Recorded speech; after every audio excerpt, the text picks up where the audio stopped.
Okay, hello. So in this tutorial we will see more on strings. So let's say I define this strings as is equals to span. So if I run this, so you will get as is equals to span string size 4.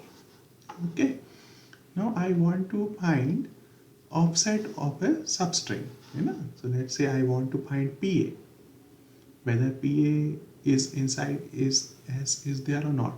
So what I will use, I will use S dot find and PA. Okay, so it is obvious that it is there. So what will be the response if you run this? So it is give you 1. Okay, now if I do this operation, let's say I edit 8 here. Now if it will give you in this case the 0, the -1.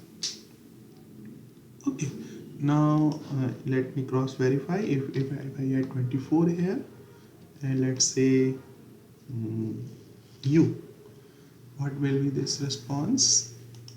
It will be -1. Okay, so it is not available. This particular string is not available inside this system. So if we have the replacement operation also, so let's say S is what? Span. And if we want to replace PA with XYZ, so I can do this. So if I run this, so you will get, instead of PA, we will get the new value XYZ, S XYZ M. Okay, so that is the thing. Now doing this operation, if you are not assigning this to another variable, and then another variable actually saves this, but originally X will remain as it is. Like I will run this, S will be span.